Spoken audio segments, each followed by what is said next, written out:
Hello, my friends, and welcome to another episode of Unlimited. Today, we are talking more about money, but not just talking, coaching.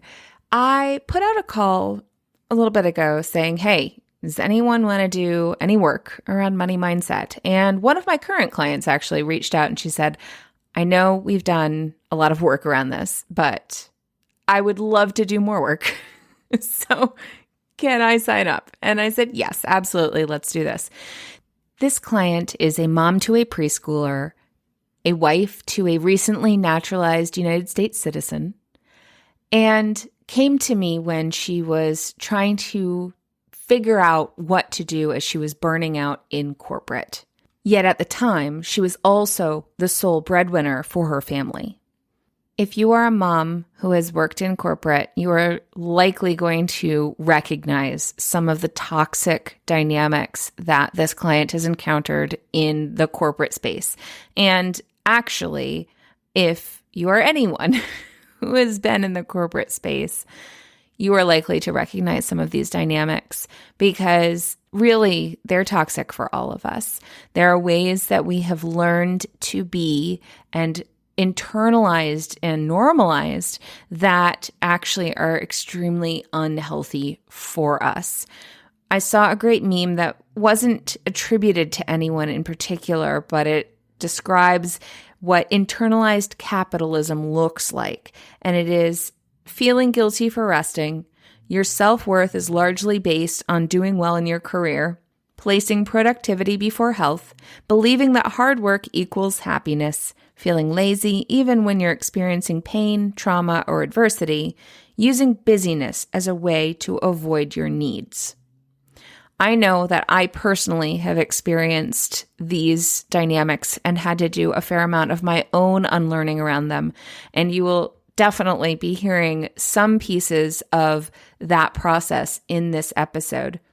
Things along the lines of learning not to place value on income, fear of disappointing family who has their own stories around money and security and value from their own experiences, learning to identify and choose your beliefs around money so that while money is important, you're not allowing that story to control you. You are in charge of the story. So money is used as a tool rather than as a dictator. Unlearning the story of money has to be hard and recognizing that effort is different than suffering.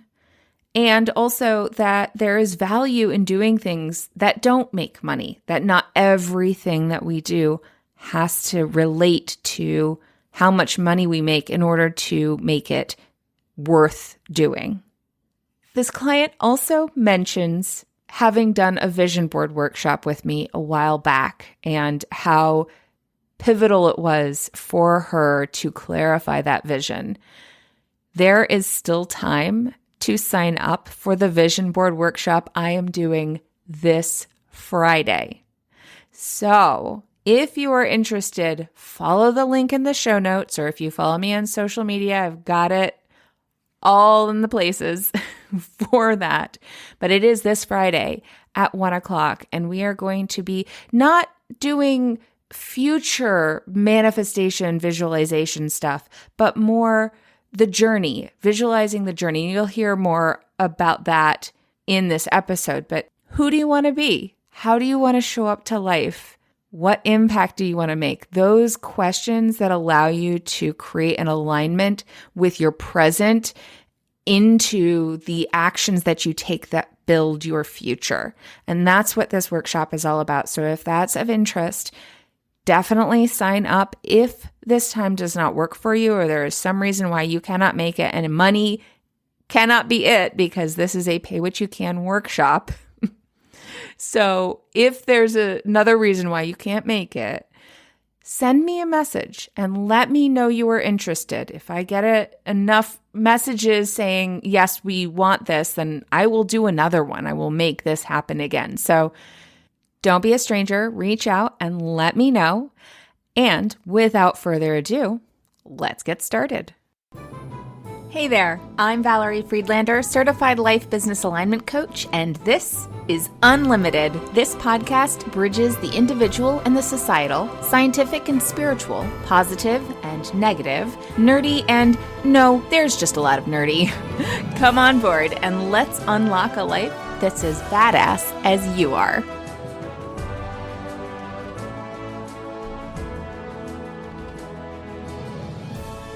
If you were to have an aha that moves you forward in this session, at the end of the session, what would you say had happened?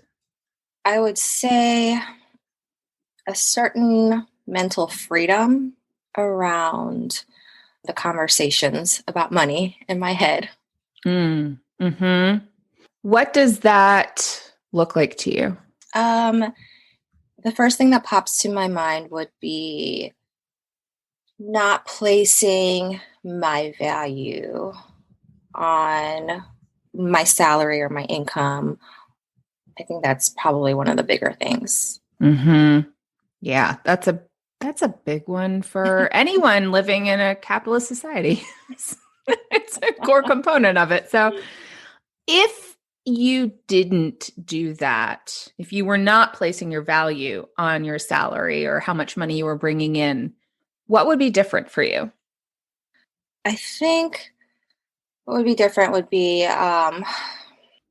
just feeling better about myself. There would just be a mental freedom around it. I don't know if that answers your question. And usually it gets triggered around family. In the past, I would have shut down in front of family when things come up like, oh, you need to make more money, or you really need to watch your money. There's a lot of money conversations in my family. And I know, why that is. But nowadays I'm more apt to say something versus like, my inner child would have just shut down completely, but it still makes me feel some kind of way. You know what I mean? Like, it's still there for me in terms of, why can't they see that, when I was making money, I wasn't happy, and like, it's not everything. Right. And then disassociating myself from that. Like, I think that's the hardest for me, is just kind of not caring so much about what my family thinks. I don't know if that's part of the freedom. Well, you said something just now, like it makes you feel some kind of way. Yeah. What way does it make you feel? Maybe it makes me feel like I've disappointed them somehow in the choices that I've made. And that being, I left a pretty well-paying job. I mean, it wasn't like, it was always not enough for them, right? But for me, it was plenty, supported my family of 3 for many years. But it wasn't something that I, enjoyed. It was something that I totally grew out of. And, I made the decision to leave. And I was still able to support my family, based upon some savings. But I think they thought I was really crazy, and so money conversations still come up because, now I'm home taking care of my child versus in corporate world making a salary. I wonder, when you say that, the trigger is that you disappointed them. That's the thought that happens when they bring it up. How true do you think that is? I mean, they've never said that. I guess that's a story that I tell myself. Yeah, they've never said we're disappointed in you. It's the feeling of not enough. Like I wasn't, like, whatever it was, like I wasn't that enough, maybe smart enough, or didn't work hard enough, or there's something there with that triggers me about that, which then makes me feel like I've disappointed them in some way, even though they haven't said that. Yeah. Well, anytime you feel like you are not enough, that's not going to feel very good. And if it's triggered by people that you care about, that makes sense that story would start to play, or that it would push that inner critic message that you've taken on, because that's the society we live in that basically is constantly saying that to be enough, you need to make money, when there's actually never an enough that's identified. It's just work hard. Like that's all we're supposed to do because it fits the system. I wonder when they say, when they bring it up, when they bring up money, if it's not disappointment, what is more likely the reason they're bringing it up? Concern, for sure. My husband and I have essentially traded roles as of a few months ago in terms of, now I'm staying home and he's out working because he's able to work now. And I know there's concern there because there's still now only the one salary. I think, for the longest time they thought, oh, he's going to be able to work soon. Then they'll have two salaries and they'll be fine. I don't know. But I was like, nope, I'm burnt out. I need some time off. And my husband was totally fine with the swap. We had to talk about that. Like, hey, we're going to be on one salary again for a while.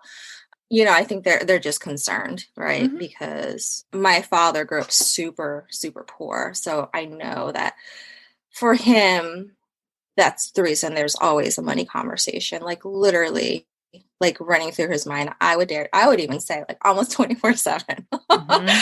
I mean, it's like every conversation. We could be watching a dance video on YouTube and it'll be like, I wonder how much they make. And I'm like, why? And I get it, but I've never realized how much that conversation was there in his head until my adulthood. Mm-hmm.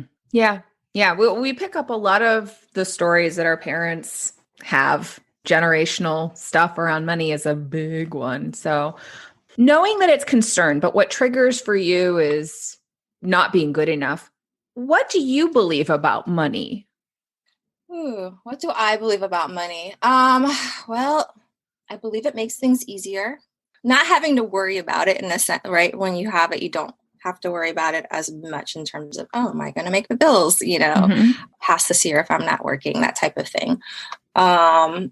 What else do I believe about money? Well, let me ask it this way. What's the story that you have about you and money?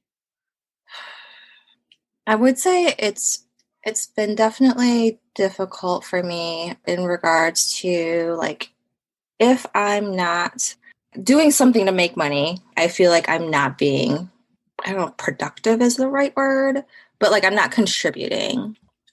Okay. And that ties in with the not being enough, right? Mhm. I'm not doing enough. If I'm not doing something to make money, then I'm not doing enough. Therefore, I am not enough. Right. Again, I wonder within this, say money was a person, what would you say about your relationship to money? Like there's a lot of stories, for example, around money of it's evil, it's hard to get, money doesn't grow on Um, trees. There's like a lot of social stories and there's definitely some stories that you have from your family. But if yeah. if there was like a definition of like this is where my relationship is with money right now. We need some therapy now.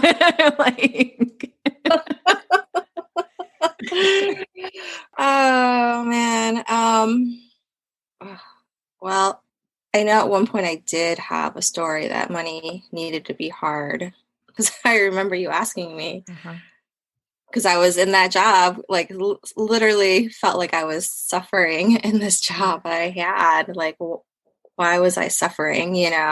Where did I see that money had to be so hard? And I was like, oh my gosh, like I never thought about like that. It does. Yeah, I saw my parents work like 100 hours a week, owning a restaurant, just working, working, working and not enjoying it. It wasn't by choice. It was something that they did to pay for their family and they did well, but they worked so much. And that's kind of what I think I thought, like, you just got to kind of like hunker down and do what you need to do, even if you don't love it, because that's what's going to pay your bills. And that's what's going to have you get what you need to get, I guess. How much is that still the story? It kind of goes back and forth, to be honest. Like, I do believe that it does take work if you want to be successful in terms of finance.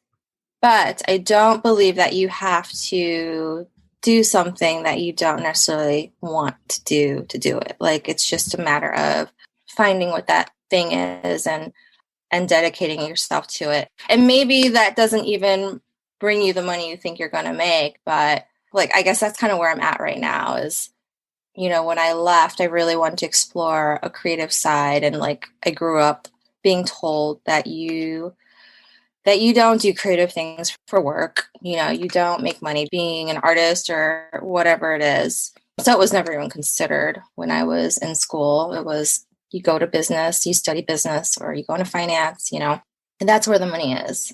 And now, I obviously see very creative people. There's lots of different ways to make money while being creative. But I do believe that there is dedication that's involved still to it. Like it's not just something that happens overnight. So one of the things within that aspect is like, what is work? Because sometimes we have stories around what work is that sounds like it's tied to what you have experienced of it's one thing to put effort into something. Like it takes effort, but do you have to hate work? Like what is the story around work? Yeah. I mean, in all my previous jobs, there was always positives around it, right? But eventually I grew to a place where I was like, oh, I can't do it anymore for whatever reason. And I would stick around way longer than I really should have because I would just dread going in. I would get like the pits Sundays. I would have nightmares. Like I would just stay way longer than I really needed to. I think because I just never knew what I wanted to jump to next. And it took me forever. But I would hang on for at least another year with those pits in my stomach before I could move on. And now, I do things that I enjoy, on the side. They're not like a full-time thing, but, with selling my Stella and doing kind of more creative things via Etsy and Redbubble. I do enjoy those. I haven't, with the last year, that's been very unexpected.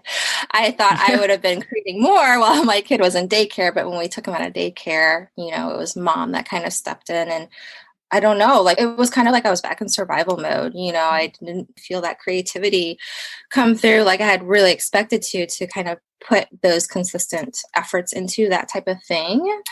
And so I feel like I'm looking for work that doesn't feel like work. How it used to feel, right? Like things that I actually enjoy doing, not necessarily for the money, but it's something that can produce some form of income.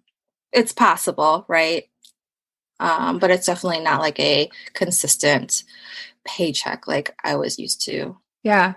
So there are a couple components that I'm hearing here within the inner critic message, the stories around value and money, like your value and money. I'm also hearing potentially a block around money in that how likely is it that the story that you currently hold is that money is abusive? I don't know. Abusive to me sounds very harsh. It does sound harsh, doesn't it? Well, I ask that because the pursuing of money, both in your family's history and your history now, has led to a lot of suffering, it sounds like. While it's helped with certain components that you value in your life and that your family values, you've watched that work cause harm in your health. Yeah. And drain you and be exhausting. So if we go back to that, looking at like if money was a person that you had a relationship with, it sounds kind of abusive. Yeah. And, when I look back on that too, it's so true because I think the needle in the haystack with all those health issues was when my boss, I had changed what I was doing within the department. He started bringing, and no one else was doing this job. Like essentially we created a new role when I got back from my maternity leave. And he said, well, because you're no longer doing this job, but you're doing that job, we potentially might need to lower your salary. Oof. And that was like, I think that was it was like an arrow through my heart, really, right? Like what I heard was, we don't value the work you're doing, and therefore we're going to pay you less. And he's like, but I'm not sure. He's like, I just want to warn you that that's a possibility because you're still getting paid at this point and you're not doing that type of work anymore, which what I heard was the work that I'm doing now was less valuable, even though I was still using a lot of the knowledge from that last job into that, I was basically supporting that department in the new role. And I didn't realize at the time, but I think that was really like the triggering point to like my migraines. I literally thought I was dying, Valerie. Like it was so painful. I couldn't get out of bed some days. Ugh, I'm like trying not to think about it. But it was so, yeah, when you talk about the abuse of, how much stress that caused, especially since I was supporting the family, it just made me feel like the whole not enough thing came up for me at that point, and enough to make me burn out. Yeah. Like that was it. That was it. Yeah. Yeah. Yeah, absolutely. Of course it did. Having someone say, well, we've decided you're not valuable enough for the money that you're already working really hard for would be really painful. Yeah. And the irony in that is that when I was giving my notice, like a week before I gave my notice, they're like, oh, by the way, don't worry about the salary conversations we've been having. You don't need to worry about that anymore. What? Like, I mean, it literally had been tearing at me at my health for like at least 6 months. It felt like forever, but it was done. At that point, it was like, I was done. I couldn't. Yeah. Yeah. Well, you were drawn on an emotional roller coaster. Yeah. Or thrown onto an emotional roller coaster relating to your ability to be okay. Yeah. And as a person, and also as someone who's taking care of your family. So naturally, that would be exhausting, and most people would be done with that. So I wonder within that, when you say you've had your value placed on your salary, so having someone else be in charge of your value would naturally create a sense of being out of control. I wonder what you would like to believe about your value and what it's based on. So if it wasn't based on somebody else's decisions. Yeah. Oh man, that's the crazy thing, sometimes I look back on that time now, because I feel like I am we've done enough work to where I'm where I'm not experiencing those migraines anymore. Let's put it that way.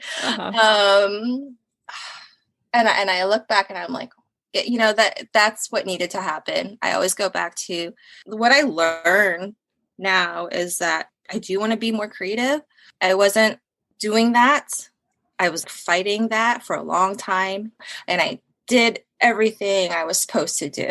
I went to school. I got a good bank job, and I advanced up to management. I got a bigger bank to manage, and then I went to a startup and grew with the startup, and then we got sold off and went to grad school, and I was like, no, I've always felt a need to be more creative, and I'm not going to have money now be that stopper for me. Obviously I know that I do feel very grateful now that I have, a salary coming in for me to be able to explore this for my husband. And I don't know if I'm answering the question. I think I'm just rambling, but. Well, what you just identified was you followed the rules really well. You did the things you were supposed to do to be valuable. Yeah. Yes. And then you were told, I don't know if you're really valuable, because the value is based in your ability to follow the rules, and then you should get the reward, but you didn't get the reward.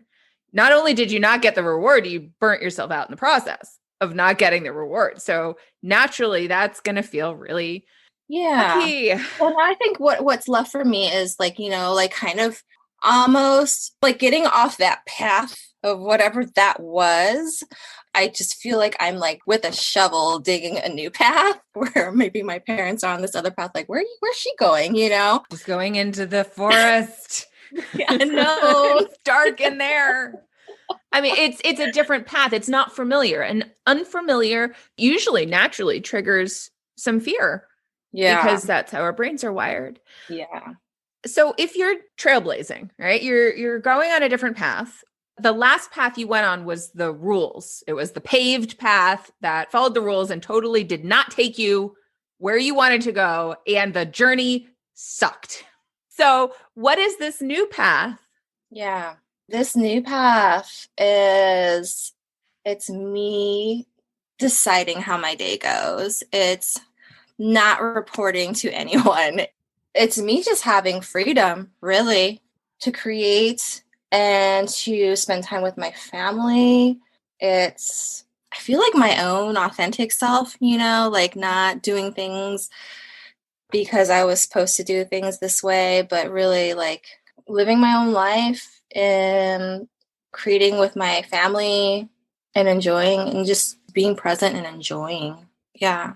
So, the other path, the paved path, was uncomfortable to travel on, and the destination was a dead end or barreling into a brick wall. Yeah.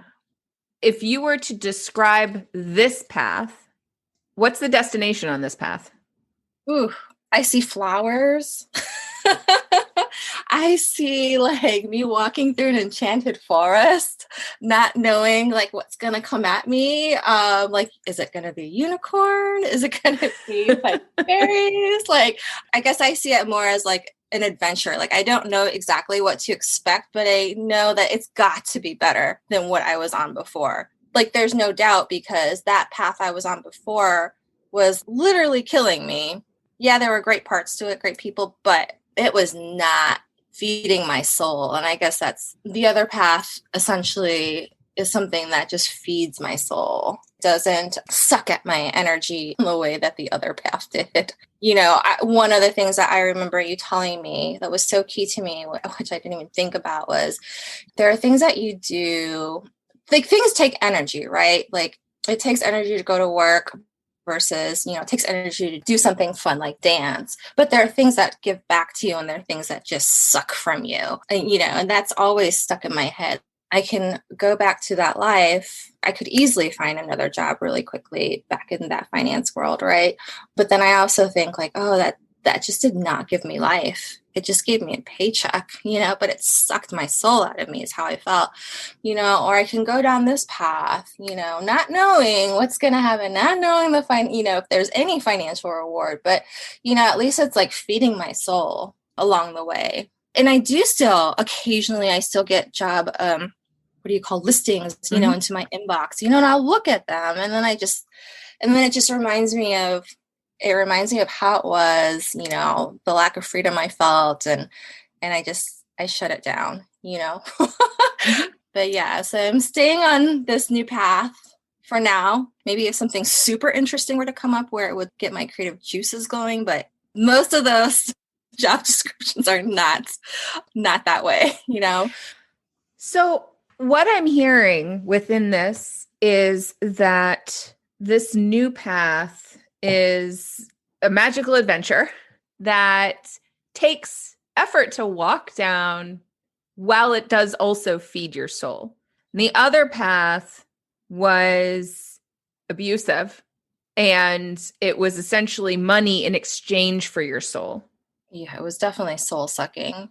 I wonder, on this new magical adventure path, what role does money play?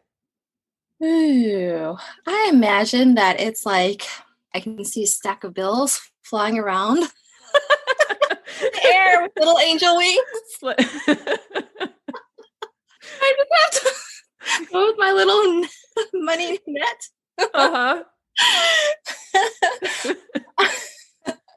Yeah, at this point, I'm not placing pressure on myself. I want it to be more of, whatever comes along my way, I don't have to make money from it. Whereas before, I'm like, oh, can I make money from doing that? Now it's more of, you know what, let me just create this thing because I like creating it and it's fun for me and it's available online if people want it, but I'm not going to place my value on whether or not someone buys it. So I think that's been really helpful. One of the things that you said just a little bit ago was about contributing. Yeah. That if you weren't making money, then you weren't a Yeah. productive member of society. Oof. Oof. I think contribution is a huge thing for me in general. So I'm wondering within this is you are trading your soul for money because money is how you can contribute, That was a right? big You're thing. Yeah. supposed to, your value is on your ability to contribute. If you don't have money, you're not contributing. Yeah. Is kind of the tie-ins. Does that sound like it? Yep. Yeah. That was like my contribution to the family. So you are contributing money. What do you want to contribute? Mm, wow. What do I want to contribute? I think, like, when I think of it, the end goal really is just a happy family. Like, I want to contribute to a happy family. I've never really thought about the connection, why. But yeah, that's a good question. So part of what I'm hearing was there was a disconnect. There was a misalignment with the previous work in that you were not able to contribute to a happy family. You were doing what you were supposed to do to contribute to make what you were supposed to make, which was supposed to be the right contribution. But what you wanted was to contribute to a happy family. Yeah. And I've even, I mean, I know that's the primary focus, but then what radiates from that and what I know of you too is to happiness in the world. You know, your dedication to supporting other women entrepreneurs and especially moms and other artists. There's a desire to contribute in a way that feeds joy and healing and growth in the world.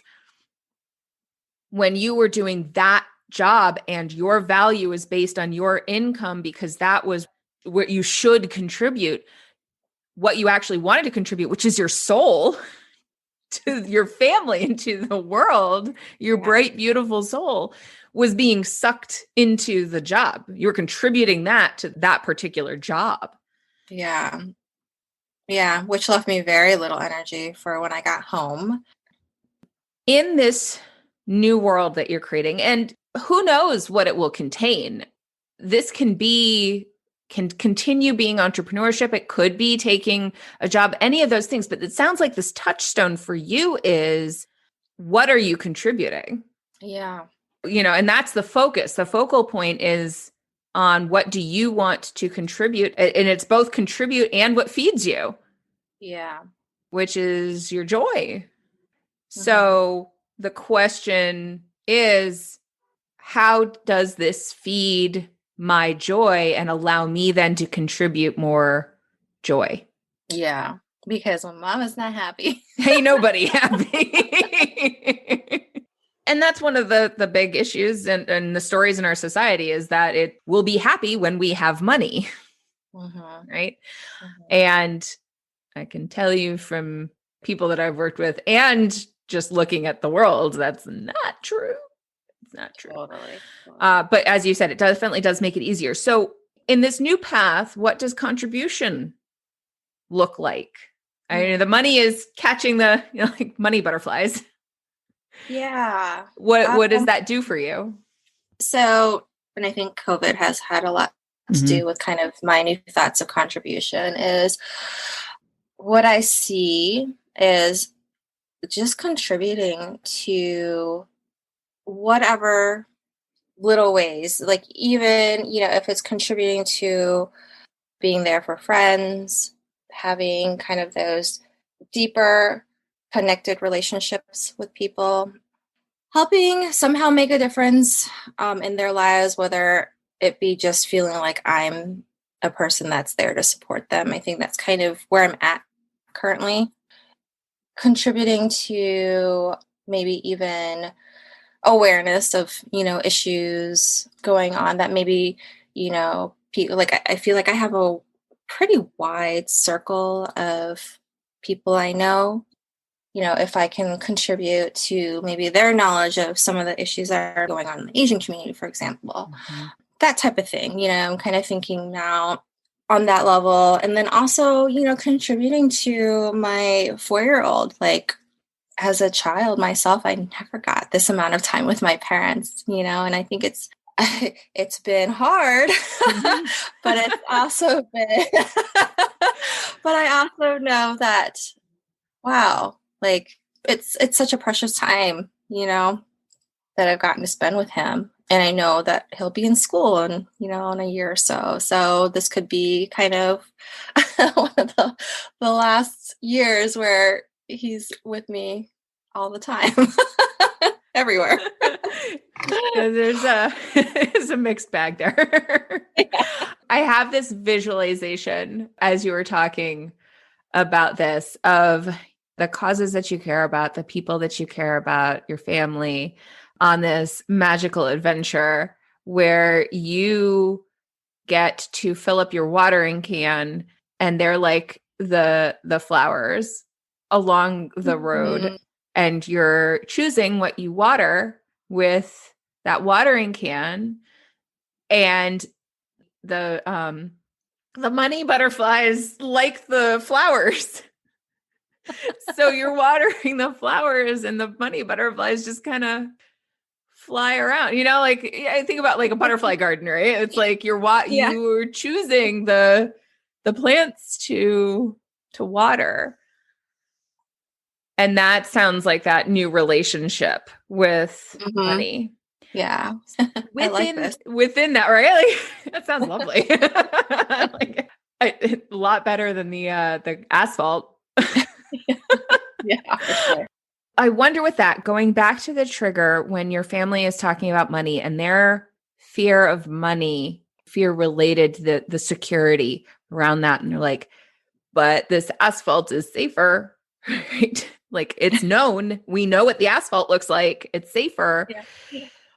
And it triggers your own fears around maybe I'm not being good enough. It brings you back to the asphalt. It brings you back to that maybe I wasn't strong enough to drive on the asphalt.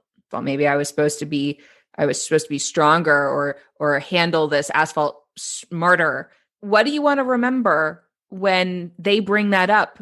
Yeah. What do I want to remember? Oof. Not that I want to remember how painful it was, but Well, that's because that's pulling you to that space where you were yeah. victim of the stories and the rule book that Yeah. says we have to play by this way in order to be successful, in order to be good people, and all of that. That's all those social stories. What do you not necessarily remember about that, but what do you want to remind yourself about your choices now? That deep inside, I know that I've made the right choice.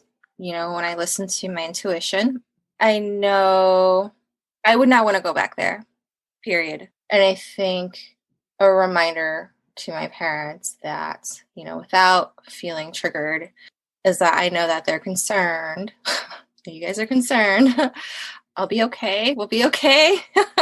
It's, I know it comes from a place of concern, but I'm not, I'm just envisioning myself kind of like skipping down with my watering pot now down the enchanted forest. But I'm so much happier than I was, back then. So, so, so much happier.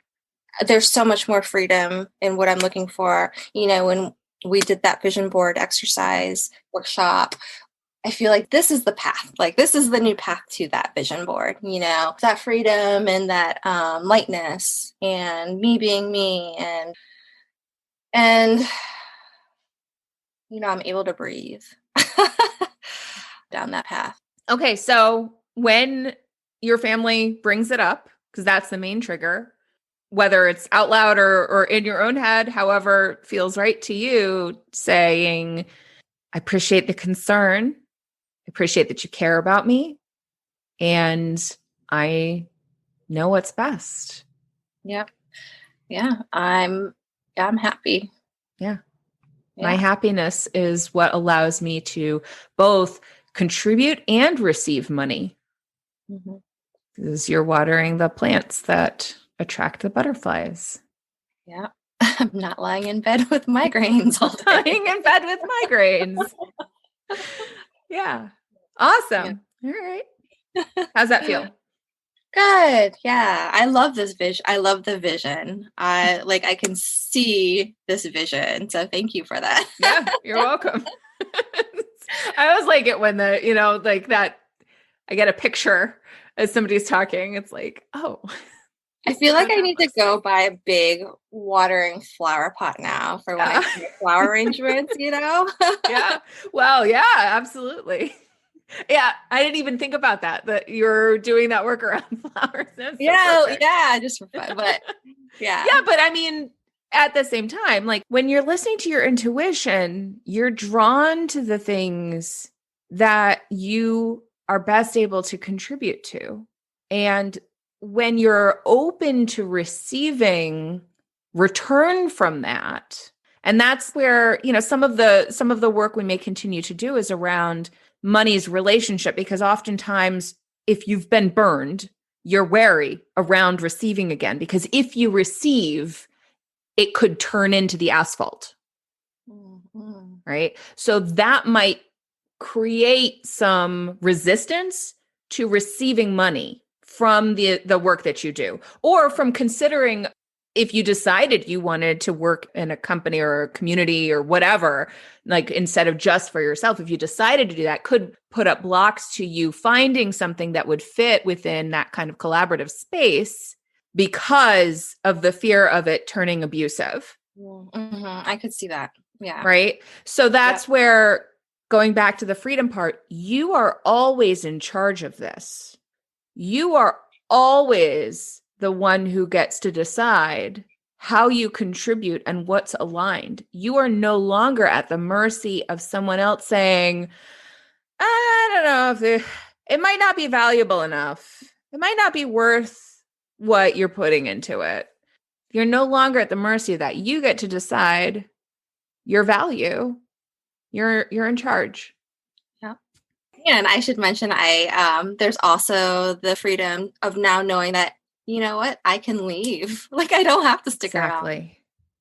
Which I don't know why I stuck around for so long before, but it doesn't have to be another 7-year job. Yeah. So We get locked into rules. When we start playing by the rules and we're surrounded, I mean, I've been using this analogy a lot recently in general, but like if you're a fish in a pond that's full of microplastics, you can't help absorbing the microplastics. mm, It's hard to notice things like that when you're in it, when you're surrounded by it, when it's kind of embedded in us. And that's the way a lot of these stories are in our society. So once you see them, then you can kind of go, oh, that's the story. And you know how it feels, because when your parents are talking about money and pulling the fear around it, you feel that. So where do you feel that trigger in your body? um I would say probably like my lungs, like Mhm. breathing wise, like being able to breathe Mhm. without feeling anxious, yeah. Yeah. Yeah. Okay. Yeah, absolutely. Right on the chest. Hmm. So when you are participating in the spaces that you exist, the magical adventure, and you're not triggered, and you know that there's a flow there, you're contributing, you're receiving, how does that feel differently? Oh, it's just a lightness. Like I can breathe. Like there's not something heavy sitting in my chest Mhm. blocking my air. Yeah. Yeah. So, one thing to notice is how your body stands when you're in that space. Like, just notice where what's going on with your body. Because if you're starting, that's that survival mode. Usually, our shoulders roll forward and we start to curve in our chest, and so that Mhm. can play in with our brains processing there's danger here. And even just opening yourself up and like taking a breath and kind of rolling your shoulders back and kind of bring that energy down Mhm. and rooting it in the present moment Mhm. can help release some of that trigger, as well as noticing when you're doing something that pulls that in, looking at what's happening here. Like, what am I getting a message for that's creating this pressure and this Mhm. survival? It could be the way you're thinking about it, but it could also be a misalignment with the activity. Mhm. So, exploring that. All Okay. right. Very cool.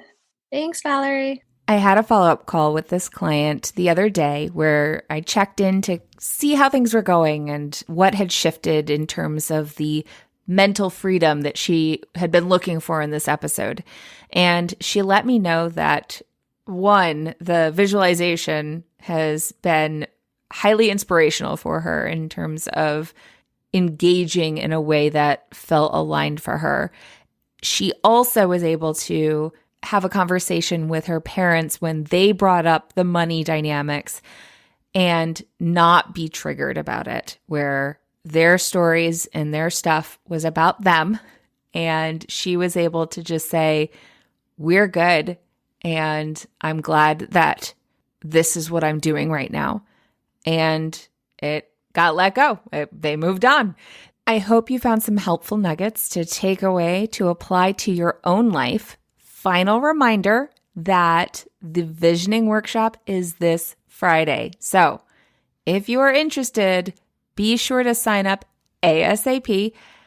If you want to attend but can't for some reason, be sure to reach out. Send me a message, send me a DM, send me an email, whatever. Just let me know, because if there is enough interest, I would be happy to host another one. And I hope that you have a wonderful rest of your week. I will see you all next time. Thanks for listening. I so appreciate you being here. If you got something out of today's episode, please share it. Leave me a review, take a screenshot, and post it on social with a shout out to me. Send it to a friend or, all of the above. Want to hang out more? Join me on Instagram. Or better yet, get on my mailing list to make sure you don't miss out on anything. And remember, your possibilities are as unlimited as you are.